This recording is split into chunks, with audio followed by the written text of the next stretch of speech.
true. So thank you for having me. I love being back in Beirut. I've been coming here for 10 years. You might say that I have a bit of a need to maintain my relationship with this city.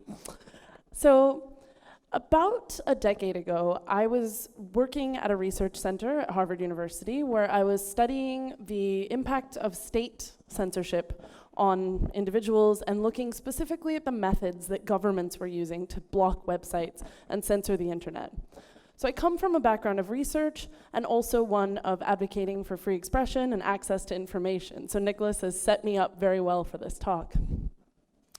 Now, about 9 years ago, let's say, in the middle of these studies, I got an email from a young man in Morocco who I knew through friends. I'd lived there prior to that. And he told me that he was being censored, not by his government, but by someone else. And that entity was Facebook. I went and I talked to my boss about it, and I didn't really know much about this idea at all, that a company could censor someone. At the time, it was sort of a, fantastic concept. But after thinking about it for some time and learning more, what I found was that, yes, this powerful company, although it is not a government, although it is not required in any way to keep any kind of speech online, that in fact they were applying their own set of rules to what people could see and what people could say. And in this particular case, this young man was not engaged in hateful speech. He wasn't advocating for any kind of crime. What he was doing was advocating for the separation of religion and state in his home country. Now, we never found out why his page went down, and in fact, I spoke to him just a few weeks ago about it in some research that I was doing. But over the years, and I've been studying this for almost 9 years now, what I found is that this is a common phenomenon that exists across all of the platforms that we use on a daily basis. Raise your hand if you use Facebook, or Instagram, or YouTube. All of these spaces have their own sets of proprietary rules that you're bound to as the user. So when you sign the terms of service or the EULA, whatever you want to call it, you are basically saying that you will abide by that set of rules. And then at the same time, these platforms are also bound to the rules of the states. So in the United States, they might be under one set of rules, but then you also have governments around the world that make requests to these companies to take different things down. Sometimes you don't know which it is when you lose your content. And so I posit that our publics have been privatized and commoditized, and that the online spaces that we think of as the town square are actually more like a shopping mall. They're a private space that the person or the company that runs that space can make the rules however they want, and you have really no say in how that's made. So when Mark Zuckerberg calls Facebook a global community, it's not really a community in the way that we might think of community. It's actually more like a company, it is a company, a shopping mall, or like here in Beirut, a privately owned quasi-public space.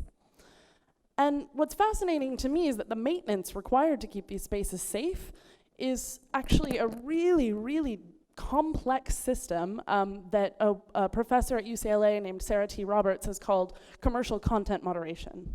So I'm guessing that a lot of people are a little bit familiar with this concept, but I'll just walk you through the basics of it. So it's often called community policing or flagging, but when you go on any of these platforms, you have the option to report someone. I know this one's really common because it's a funny meme, but once you go through this system, you're then basically telling Facebook, I want you to police this person. I want you to take care of this. And on the flip side of that, these companies are urging us to snitch on each other.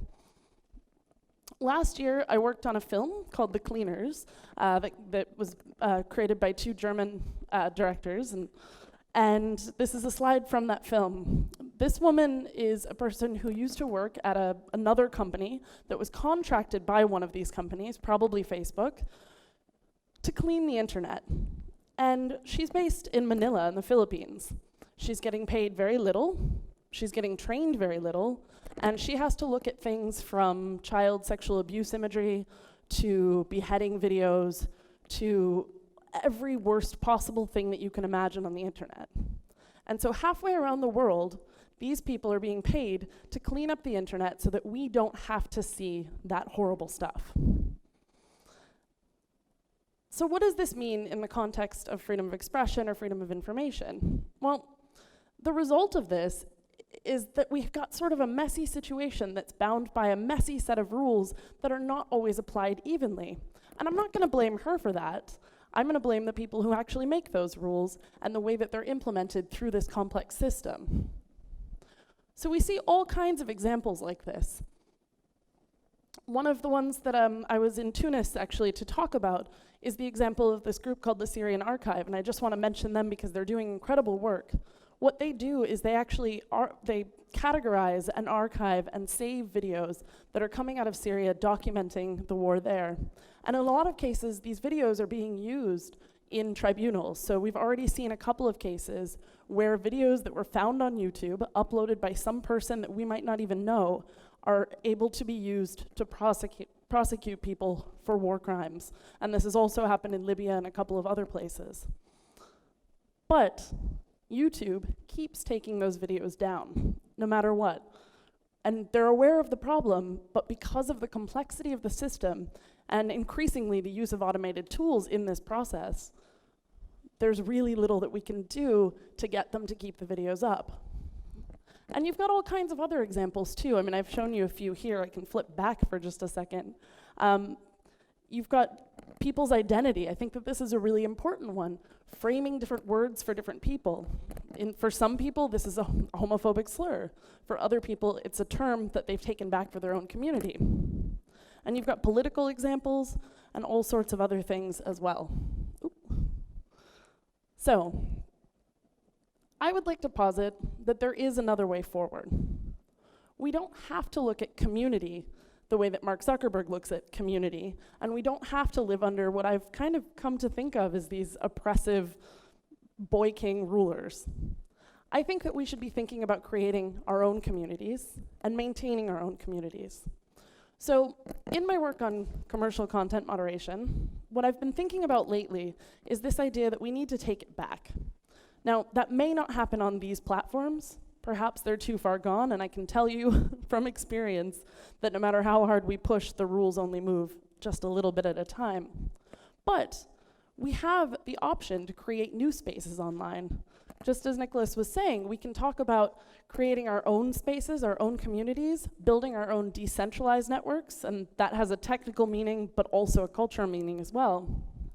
We can maintain a free and open internet without relying on these corporate-controlled, centralized systems. And I would also say that maintenance is work, but it's our work. So how can we implement this? Well, one of the things that I've thought about is, why are we exactly relying on other people to enforce these rules for us? I mean, yes, we do have police, we have law enforcement, but I think most of us here would agree that out in the real world, we don't want law enforcement that's constantly breathing down our necks and looking over our shoulders. I think I live in Berlin. It's a place where, I mean, yes, we've got problems, but the policing that I've seen there is not the oppressive kind of policing that I see in the United States. And so similarly, if I take that analogy online, I would rather see a system where I'm policing you and you're policing me. If you're going to engage in some kind of really hateful speech, let's talk about that, because we're not going to solve these problems by trusting companies or governments to tell us what is hate speech, what is terrorism, or what is acceptable sexual expression even.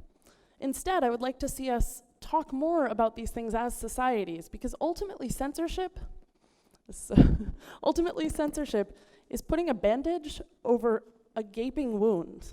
It doesn't actually fix it. It might temporarily protect you from the elements, but it's not going to heal you.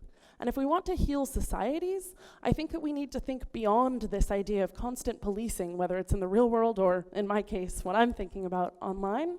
I think we need to look inward towards our communities and figure out holistic solutions to what are some very real problems. So that's me, and thank you so much for having me.